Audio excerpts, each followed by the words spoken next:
নমস্কার, দৈনিক স্টেটসম্যান ডিজিটাল.com-এ আপনাদের সকলকে স্বাগত। সঙ্গে রয়েছে আমি দেবযানী, আর আমার সঙ্গে আজকে আছেন আমাদের সকলের প্রিয় অভিনেতা টোটা রায়চৌধুরী।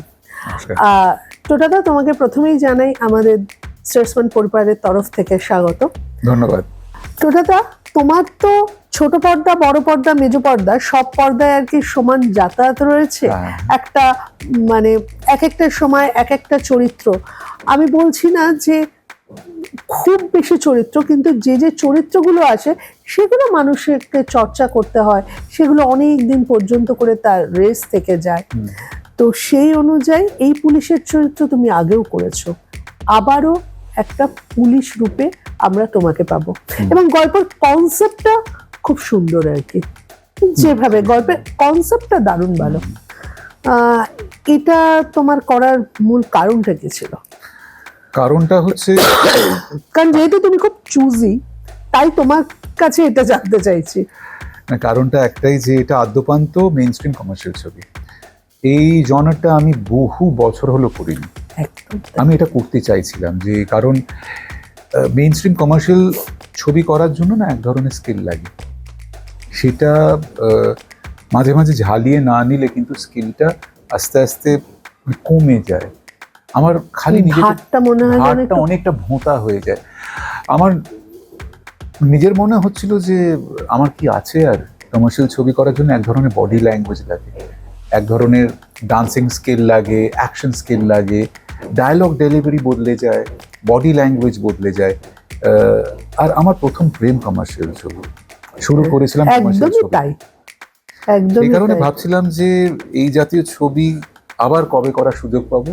তো ভাবতে ভাবতেই পেয়ে গেলাম, আর কোনো ভাবনা চিন্তা না করে রাজাদার সঙ্গে একেবারে রাজার সঙ্গে একদম। কারণ রাজাদা কমার্শিয়াল ছবি মানে রাজাদার কিন্তু একটা আলাদা স্কিল একদম। ওর দেখো, কমার্শিয়াল ছবি করার জন্য আমি আবার বললাম, সেটা অভিনয় করো বা বানানো এক ধরনের স্কিল লাগে, এটা কিন্তু সবাই পারে না। সেক্ষেত্রে আমি নাম বলবো না, বিশেষ করে হিন্দিতে বহু সময় দেখা গেছে যে যারা প্যারালাল ছবি বানিয়েছে বা অন্য ধারার ছবি বানিয়েছেন, তারা কমার্শিয়াল মেইন স্ট্রিম কমার্শিয়াল ছবি অ্যাটেম্প্ট করেছেন এবং সুপার লেভেলে ফেলিয়ার হয়েছে। একদম একদম। হ্যাঁ, সুতরাং কমার্শিয়াল ছবির এক ধরনের আলাদা গল্প বলার মধ্যে, ভাবনা চিন্তার মধ্যে, এক্সিকিউশনের মধ্যে একটা আলাদা স্কিল লাগে, যেটা খুব এখন ইদানিং আমি দেখতে পাচ্ছি খুব কম পরিচালকের মধ্যে আছে। তার কারণ আমরা কমার্শিয়াল ছবি বানানোটাই বোধহয় ছেড়ে দিয়েছি, এবং ছেড়ে দিয়েছি বলে বানানোটাই বোধহয় ভুলতে বসেছি। আজকে এটা তো তোমার কোভিডের সময় একটা জিনিস এরকম জলবৎ তরলং হয়ে গেল, সবার সামনে পরিষ্কার হয়ে গেল হোয়াট ইজ হোয়াট, এবং তারপরে আমি দেখলাম যে একটা রদবদল ঘটল। কোভিডের সময় একটি বিশেষ বাংলা ছবির সিনেমা চ্যানেল কোভিডের সময় প্রচুর ছবি দেখালো, বড় বড় ছবি, নামজাদা শিল্পীদের ছবি, নামকরা পরিচালকদের ছবি। আলটিমেটলি 6 মাসের পর যখন হাইয়েস্ট টিআরপি কোন ছবিতে এসেছে দেখতে গিয়ে দেখলো এটা একটি 2000-এর আশেপাশে, ওই 2000-2005-এর মধ্যে করা একটি ছবি, দাদার আদেশ, বোম্বাদার হিরো, এবং সেই ছবিটা কিন্তু হাইয়েস্ট টিআরপি পেল। এইবার সবাই প্রশ্ন করতে শুরু করলো, তাহলে এই যে এত বড় বড় শিল্পীদের, এই যে এত বড় বড় পরিচালকদের, এই যে এত বড় বড় প্রোডাকশন হাউসের ছবি আমরা কাঁড়ি কাঁড়ি টাকা দিয়ে কিনলাম, ফল কোথায়? ফলটা কি হলো? সেই তো একটা তখনকার দিনের ছবি, তখনকার দিনের ছবি চললো। শুধু নয়, আমার একটা জিনিস মনে হয়, আমরা যারা শহুরে বসবাস করি, আসলে এখানকার পরিমণ্ডলটার ভিত্তিতেই আমরা সবকিছু ভাবি। আমাদের যেটা এন্টায়ার মানে পরিবার, যেটা যদি বলি, সেটা যে গ্রাম বাংলা থেকে শুরু করে প্রত্যন্ত অঞ্চলগুলো, তাদের কথা ভাবি না। একদম ঠিক, তুমি আমার মনের কথা বলেছো। আমরা ভাবি যে বাংলা সিনেমা মানেই হচ্ছে সাদার্ন অ্যাভিনিউ থেকে মোর অ্যাভিনিউ। এটা কিন্তু নয়, আসলে নয়। কিন্তু এটা বাংলা ছবি মানে হচ্ছে সম্পূর্ণ বাংলাতে যে ছবিটা চলবে, এবং বাঙালি ডায়াসপোরা যেখানে যেখানে আছেন তাদের যে ছবিটা তারা দেখতে চাইবেন, সেটাই বাংলা ছবি। কেন এই সরল সত্যটা ভুলে যাই? আজকে আমরা চুরুট নিয়ে মাতামাতি করতে পারি, কিন্তু ভারতবর্ষে বিড়ির বিক্রি বেশি। তার মানে আমরা বিড়িটাকে ছোট করে দেখছি কেন? কারণ গরিব লোকেরা খায় বলে? চুরুট একদম বড় একদম বড় সাহেবী মানুষ, বিশাল সাহেবী সাহেবী মানুষরা সে খায়। পাইপ বা চুরুট খাচ্ছে বলে ও চুরুটটা ভালো, কিন্তু বিড়িটা ভালো না, বিড়ি বিক্রি বেশি। সবচেয়ে বেশি mass, base of the pyramid. Management বলছে তো, ম্যানেজমেন্টের ভাষায় বলি, বেস অফ দ্য পিরামিড। পিরামিডটা আমরা গোড়াটা দেখছি, বসে আছে কি বেসে? তো বেসটা হচ্ছে মাস, সেখানে ম্যাক্সিমাম কনজিউমার্স ওখানে থাকে। তো তাদেরকে যদি এম না করে ছবি বানায়, ছবি বানানোটা যদি আমি মনে করি an exercise and intellectual output, তাহলে কোনোদিন ছবি চলবে না। তুমি তো মেইন স্ট্রিমে একদম কাজ করতে, মেইন স্ট্রিম থেকে তুমি যখন ছোট পর্দায় কাজগুলো শুরু করেছিলে, তোমার মনের ভাবনাটা কি এটা ছিল? কারণ তুমি যখন ছোট পর্দাটায় কাজ করছো, তখন কিন্তু আস্তে আস্তে আমরা যদি একটু দেখি, আস্তে আস্তে আমরা সরতে শুরু করেছি মেইন স্ট্রিমের ছবিটা থেকে। গত কয়েক বছরে বাংলায় সেভাবে কোনো মেইন স্ট্রিমের ছবি হয়নি, না, একদমই হয়নি। কিন্তু টোটা রায়চৌধুরীর কাছে, মানে টোটা রায়চৌধুরী কিন্তু প্রত্যন্ত গ্রাম বাংলার মানুষরাও চেনে, জানে তার অভিনয় দক্ষতা, তার একটা আলাদা পরিচয় রয়েছে। দেখো সেটা আমি বলবো, আমি সেই সময় শুরু করেছি বলে আমি অত্যন্ত ভাগ্যবান। সেই সময় আমি কমার্শিয়াল ছবি দিয়ে শুরু করেছিলাম, এবং সেই সময় সেই ছবিগুলো মানুষজন হলে গিয়ে দেখতেন। আমি যখন শুরু করেছিলাম তখন 780 থেকে 800টি হল পশ্চিমবাংলায়, এবং এগুলো সবই হচ্ছে সিঙ্গেল স্ক্রিন, কারণ তখন তো মাল্টিপ্লেক্স ছিল না, একদমই 90-এর না, মাঝামাঝি। একদম। কাজেই এখন সিঙ্গেল স্ক্রিন অনেক কমে গেছে, মানুষেরও হ্যাবিট বদলে গেছে, তারা আর দর্শক এখন আর হলে গিয়ে ছবি দেখতে চান না, বাড়িতেই বসে দেখতে চান। আমি অবশ্য ছবি থেকে টেলিভিশনে এসেছি, কারণ আমি ছবিতে সেই ধরনের রোল পাচ্ছিলাম না বলে। কারণ আমাকে আলটিমেটলি হিরোর পাঞ্চিং ব্যাগ করে রাখা হয়েছে। আমি কোনো রকম কয়েকটা ভালো ছবি করেছি সেই সময়, বাট বেশিরভাগ ছবিতে নেগেটিভ রোল, যেখানে হিরো এসে আমাকে ধোলাই দেবে। প্রথম কয়েকটা ছবি বললাম না, এটা আমার ক্যারিয়ার হতে পারে না। আমি অভিনয় করার জন্য তখন, অভিনয় করার জন্য না, অভিনয় শেখার জন্য আমি তখন উদ্গ্রীব, কারণ ওটা আমার শেখার সময়। আমি তো ট্রেন্ড অ্যাক্টর নই, তথাকথিত যে ট্রেন্ড অ্যাক্টর বা থিয়েটার করা হয়ে ওঠেনি আমার। সে কারণে আমি সবসময় ভাবতাম যে আমি অভিনয় শিখব। অভিনয় শেখার সবচেয়ে সহজ এবং সবচেয়ে সবচেয়ে ভালো শেখার জায়গা হচ্ছে অভিনয় করতে করতে শেখা।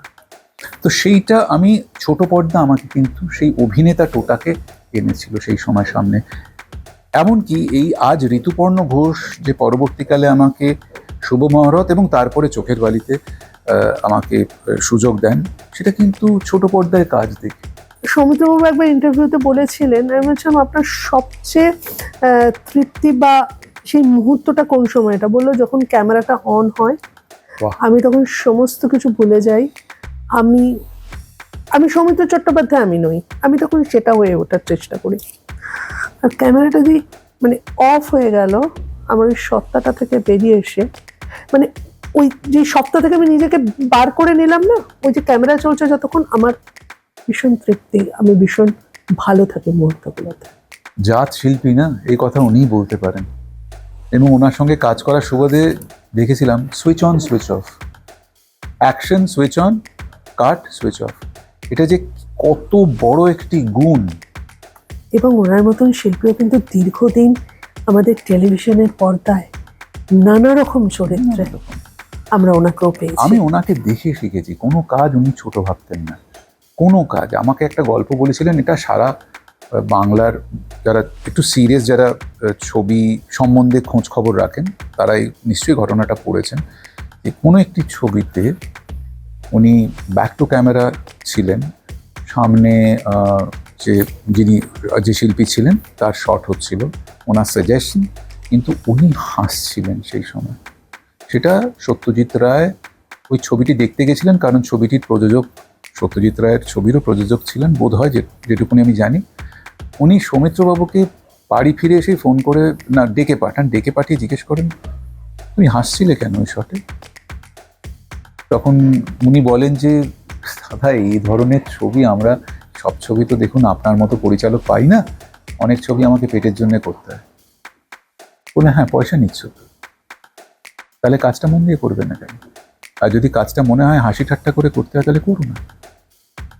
বলে তুমি বিশ্বাস করবে না পুষ্পরাগ, আমাকে আমার ভালো নামে ডাকতেন, বিশ্বাস করবে না পুষ্পরাগ, তারপর থেকে আমি যে ছবি করি না কেন আমি আমার 100% দেওয়ার চেষ্টা করি। আমি জানি এই ছবি কেউ দেখবে না, আমি জানি এই পরিচালক কাজ জানেন না, আমি জানি এই ছবি হয়তো মাঝপথে বন্ধ হয়ে যাবে, কিন্তু তবু যখন আমি সেটে আসি আমি আমার সেরাটা দেওয়ার চেষ্টা করি। এটা যে কত বড় শিক্ষা, এবং ওনার মুখ থেকে শোনা আমার কাছে একদমই তাই। আমার জীবন দর্শন হিসেবে ওটা হয়ে গেছে, যে আমি যাই করি না কেন যখন আমি ক্যামেরার সামনে দাঁড়াবো আমি যেন 100% সততা এবং 100% পরিশ্রমটা দিতে পারি। ঠিক সেই জায়গা থেকেই কি মানে তোমার কাছেও ওরকম ধরো তুমি যে মানে আমরা রকের রানী, মানে ওটা না তোমার চরিত্রটা না একটা ইতিহাস, ওটা অন্যরকম একটা ইতিহাস। ওই চরিত্রটা অনেককে অনেক কিছু শিখিয়েছে, এবং তোমার চরিত্রটার মধ্যে দিয়ে তুমি তোমার পাঠ করেছো ঠিক আছে, কিন্তু কোথায় যেন মনে হয়েছে তুমি প্রত্যেকটা জবাব দিচ্ছ লোককে ওই চরিত্রটার এক একটা দৃশ্যের মধ্যে দিয়ে। আবার ঠিক তারপরেই তুমি যখন এখানে একটা পুলিশের চরিত্র করছো বা নানা ধরনের চরিত্র করছো, এই ভাবনাটা কি কোথাও মাথার মধ্যে থাকে? মানুষকে জবাব দেবা না, জবাব নয়। এখানের ব্যাপারটা হচ্ছে যে এটা আমার কাজ, অভিনয়টাই আমি আমার বেস্টটাই দিই। হ্যাঁ, আমি সবসময় সেটাই করি, আমি যাই করি না কেন। এখানে আর তোমার জবাব দেওয়ার কাউকে কিছু নেই, জবাব তুমি সেদিন দিয়েছিলে ওই ছবিটার মাধ্যমে, কারণ আমি ছবিটা বেশ কয়েকবার দেখেছিলাম। Thank you. শুধু মানে প্রত্যেকের অভিনয় একটা আলাদা আলাদা মাত্রা পেয়েছিল, কিন্তু তোমারটা যেন একটা স্পেশাল ব্যাপার ছিল আমার কাছে। দেখো আমার কাছে কি জানো, ক্ষুধার্তর কাছে যখন তুমি বুফে সাজিয়ে দাও, সে তো জানে এই বুফে বোধহয় জীবনে পাবো না, এই বুফের প্রত্যেকটি ডিশের সম্পূর্ণ রস যেন আস্বাদন করতে পারি। আমার কাছে মনে হয়েছিল এই সুযোগ, এই ব্যানার, এই স্কেল আমি কোনোদিন পাবো না, এটা সদ্ব্যবহার করব, এবং সদ্ব্যবহার শুধু করব শুধু কাউকে কিছু জবাব দেওয়ার জন্য, নিজের জন্য। আমার মনে হয়েছিল এটা ঈশ্বরের দান, যে এই জায়গায় আমি কাজ করতে পারছি, আমি যেন মন দিয়ে কাজ করি। একটা ভয়ও কাজ করছিল, সেটা হচ্ছে এই যে আমি বাংলার, মূলত আমি বাঙালি শিল্পী এবং বাংলার আর্টিস্ট, বাংলা ইন্ডাস্ট্রির আর্টিস্ট, আমার জন্য যেন আমার ইন্ডাস্ট্রির বদনাম না হয়, এইটা সবসময় কাজ করে যখন আমি মূলত মুম্বাইতে কাজ করি। মুম্বাই ছাড়াও তুমি আরো অনেকগুলো যে ভাষায় কাজ করেছি, আমার সবসময় মনে হয় যতটুকু রোল হোক না কেন, আমি যখন ক্যামেরার সামনে দাঁড়াবো লোকে যেন বলে হ্যাঁ বাঙালি শিল্পী। ওই বাঙালি শিল্পী হিসেবে খুব আমাদের বাঙালি শিল্পীদের খুব সম্মান দেয় জানো তো অন্যান্য ইন্ডাস্ট্রিরা। আমরা সেটা নিজেরাই নিজেদেরকে সম্মানটা দিই না, কিন্তু ওনারা দেন। ওনারা বলে আরে ইয়ার Bengali artist, they are very good. এইটা একটা অদ্ভুতভাবে মুম্বাইতে ছড়িয়ে গেছে, বাঙালি শিল্পী মানেই তারা খুব ভালো কাজ করে। নতুনদের জন্য তুমি কি বলবে? অনেকেই অভিনয় করতে আসে কিন্তু ফ্রাস্ট্রেটেড হয়ে যাচ্ছে, বিশেষ করে আজকের সময় সোশ্যাল মিডিয়া একটা গ্রাস করেছে। আমরা তোমাকে সোশ্যাল মিডিয়ায় কিন্তু পাই, কিন্তু কম, একটা লিমিট। আমার একটা জিনিস মনে হয়, জীবনে তুমি সব জায়গায় ভীষণভাবে ব্যালেন্স করে চলেছো। পরিমিতি বোধটা থাকা দরকার সব ক্ষেত্রে, সব ক্ষেত্রে।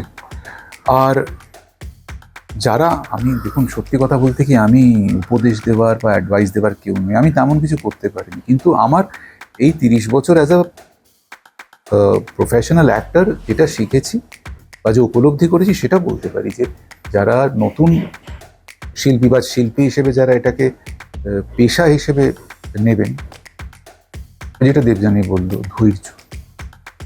ধৈর্য সহকারে আসতে হবে। অন্তত একটা লং হল যেটাকে বলে, একটা 15 বছরের প্ল্যান নিয়ে আসবেন, যাতে 15 বছর নিজেকে সাস্টেন করতে পারে। গ্ল্যামারের জন্য আসবে না, গ্ল্যামার চলে যাবে। আমাদের গ্ল্যামার হচ্ছে ন্যাশনাল ক্রাশের মতো, এভরি 3 মান্থস, 3 মাস অন্তর অন্তর একটা নতুন করে ন্যাশনাল ক্রাশ জন্ম নেয়। সুতরাং আজকে আপনি পোস্টার গার্ল বা পোস্টার বয়, কালকে সেই পোস্টারটা দুমড়ে মুচড়ে কেউ ফেলে দেবে, আরে নতুন পোস্টার লাগবে। আপনি অভিনেতা অভিনেত্রী হতে যদি আসেন, আরে লম্বা খেলতে আসুন, সাফল্য আসবে। ধৈর্য যদি থাকে, সততা যদি থাকে, পরিশ্রম যদি থাকে, যে কোনো ফিল্ডে যান না কেন, আপনার কাছ থেকে আপনার সাফল্য কেউ কাটতে পারবে না। এবং সাফল্যের অনেকগুলো স্তর আছে, মাত্রা আছে। সফল আপনি হবেনই। এইবার তোমার এখানকার চরিত্র বা দর্শকদেরকে কি বলবে তুমি? দর্শকদের আমি সত্যি কথাটাই বলবো যে আদ্যপান্ত মেইন স্ট্রিম কমার্শিয়াল ছবি, দুষ্টের দমন শিষ্টের পালন, মধুরেণ সমাপয়েত, নানা ধরনের টুইস্ট আছে ছবিটার মধ্যে। এই নয় যে মাইন্ডলেস ভায়োলেন্স আছে, তা নয়। ছবিটার মধ্যে একটা নিটোল গল্প আছে, একটা সামাজিক দিক আছে, পুলিশের পারিবারিক দিকটাও আছে, পুলিশের প্রসিডিয়ার আছে, কিন্তু সব কিছু ঊর্ধ্বে যেটা আছে সেটা হচ্ছে একটা কমার্শিয়াল ভ্যালিউজ আছে এর মধ্যে। কাজেই আপনারা যদি সেই ধরনের ছবি পছন্দ করেন, কমপ্লিট 2 ঘন্টা 6 মিনিটের ছবি হয়েছে, কমপ্লিট টাইম পাস ছবি একটি, দেখতে চান দেখতে পারেন, এইগুলো পাবেন, এটা আমি কথা দিচ্ছি। তার মানে একটা সত্যি কথাই যে ছবিটা একটু হলে এসে দেখতে হবে, ওটিটির জন্য অপেক্ষা করলে কিন্তু চলবে না। না, ওটিটি কি হয় জানো তো, ওটিটির একটা আলাদা ফরম্যাট হয়, সেই ফরম্যাটে ওটিটির কাজগুলো দেখতে ভালো লাগে। সিনেমাটা আমরা প্রাইমারিলি শুট করি যে ক্যামেরা দিয়ে বা যেভাবে আমরা শটটাকে বিন্যাস করি, সেটা কিন্তু মূলত বড় পর্দার কথা মাথায় রেখে। কাজেই বিশেষ করে কমার্শিয়াল ছবি, এ তো ঘরের মধ্যে ড্রামা নয়, এটা কমার্শিয়াল ছবি, ফুল অন কমার্শিয়াল ছবি, অ্যাকশন আছে, সেগুলো বড় পর্দায় যতটা ভালো লাগবে আমার মনে হয় না সেটা ওটিটির জন্য অপেক্ষা করলে আপনি সেই রস আস্বাদন করতে পারবেন।